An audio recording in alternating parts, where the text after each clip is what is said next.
Yo guys, welcome back to another video and happy Tuesday. Hope everybody's having like a good trading week. Just checking if this thing's recording.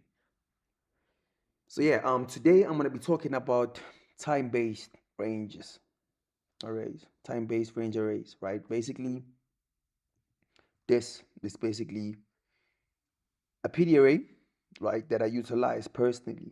The same way I use imbalances in regards to price, I utilize time ranges also as PD arrays, right? Meaning when price draws back to this PD arrays, I can use that as an execution to look for lower prices, right? Without any concern of what's happening outside of time, right? So what are time-based ranges?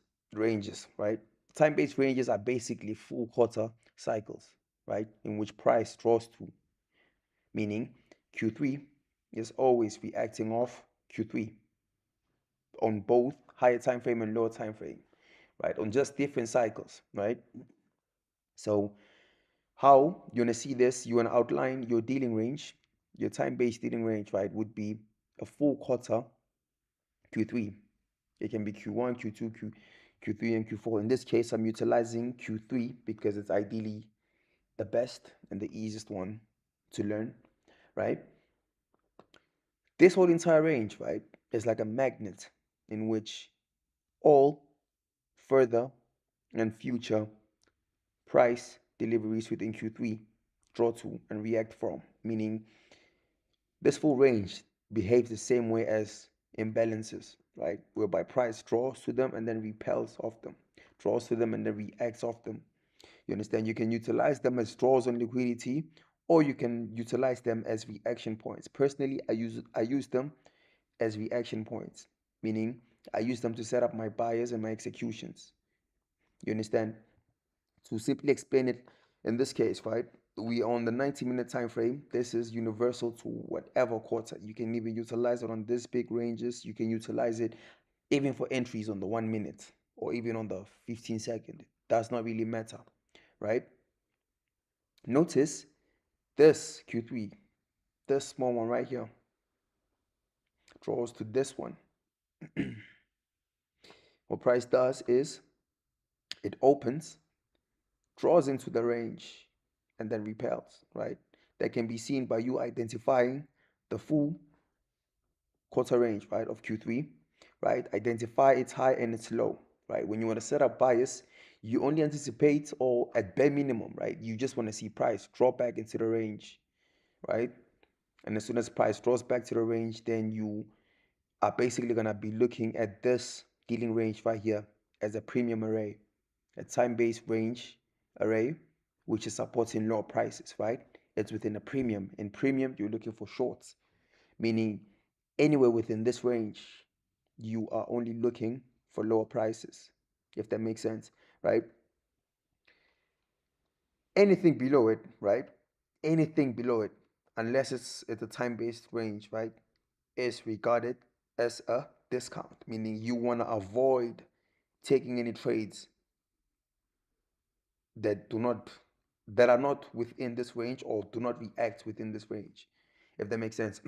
For example, this Q3 right here, you can anticipate that being a continuation of Q2, right? Let's say you're still bearish, but the only way you're going to be in the most probable conditions to be looking for a specific direction within price, right? You need price to draw back into this dealing range right here, right? And then that dealing range is regarded as a premium, meaning your time-based range array, right? Anything within it is a premium array that's going to be supporting lower prices, right? But price does not need to be reacting off these PD arrays. Hence, I'm saying this dealing range on its own is treated like a PD array.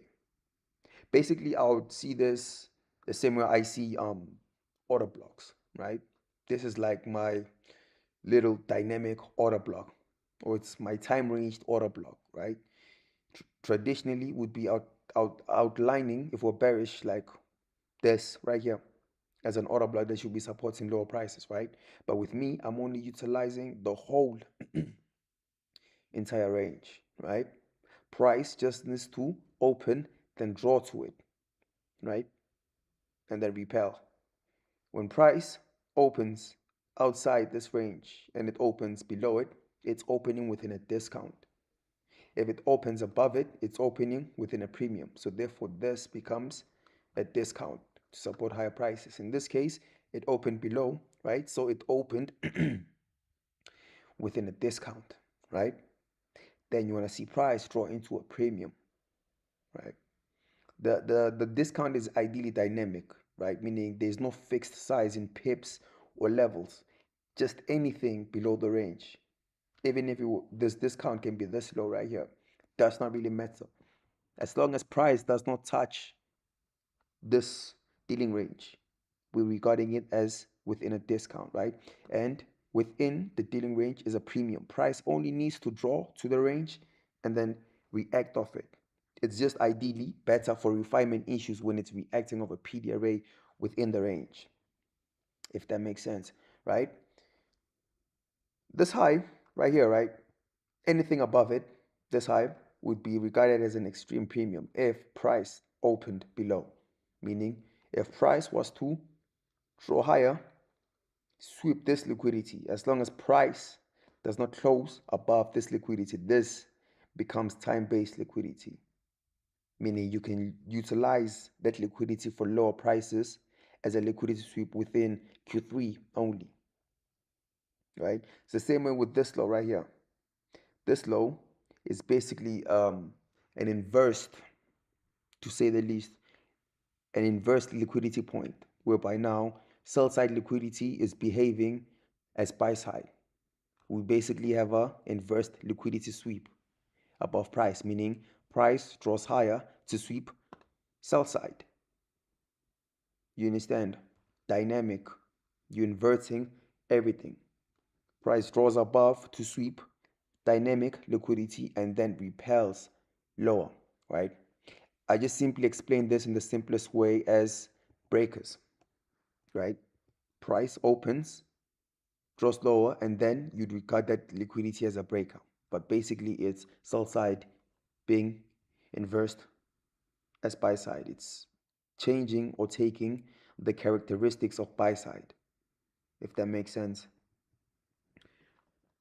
You'll notice always, right? Always within these dealing ranges, there'll be a time-based PD array. If there's none, then you're not gonna regard the dealing range. There needs to be a time-based PD array, right? Price does not have to go to it for you to be bearish. It's ideally better for precision if it does. But as long as price is within this premium range, right? This premium range only applies for this, by the way.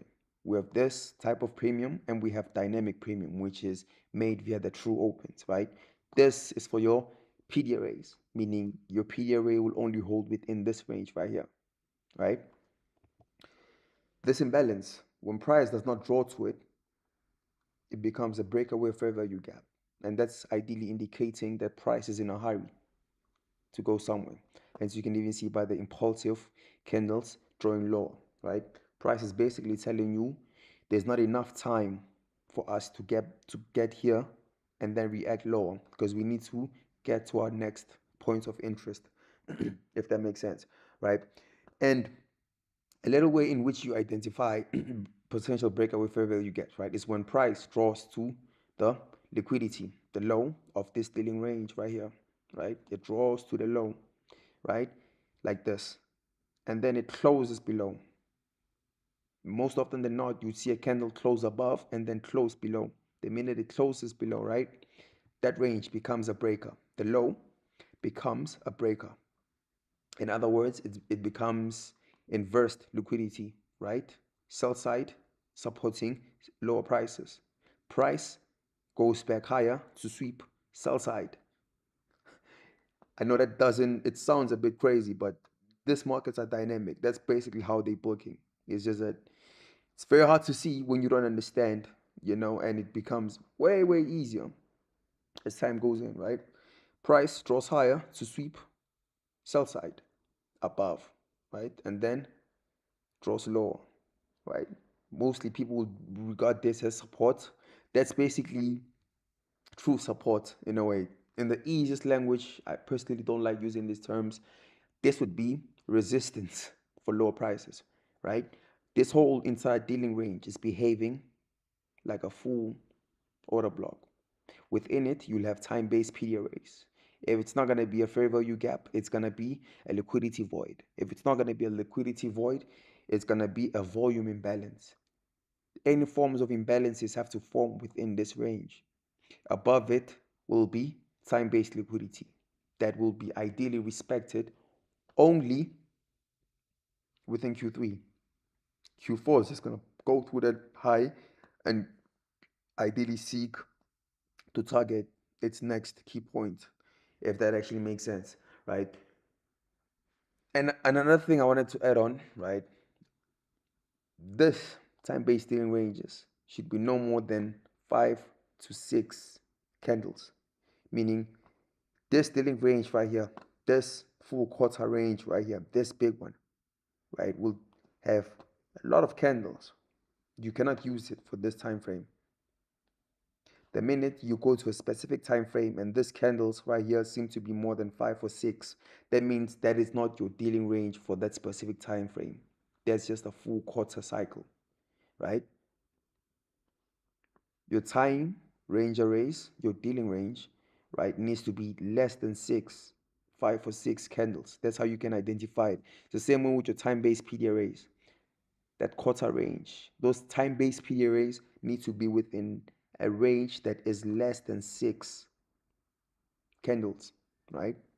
The reason I'm saying 6 is because the minute you go anywhere below the 15-minute time frame, the quarters tend to break, meaning these quarters are no longer the same size. Some of them have 5 candlesticks, some of them have 6, some have 5, some have 6. You understand? Higher time frames like the 90-minute, all these quarters are even, right? And when they even, that's where your true PD arrays will form, right? But with all that being said, hopefully this made sense, right? I'm just trying this PowerPoint way because I don't know, maybe it's a bit easier and more organized in regards to learning, right? You guys will tell me if you prefer this or the most recent way, right? But yeah, hopefully everybody has a good day, and yeah, personally don't think I'll be touching the markets for the rest of this week. I'm not being ambitious in relations to what the calendar is doing, but yeah, happy trading and happy Tuesday. Hope everybody stays safe.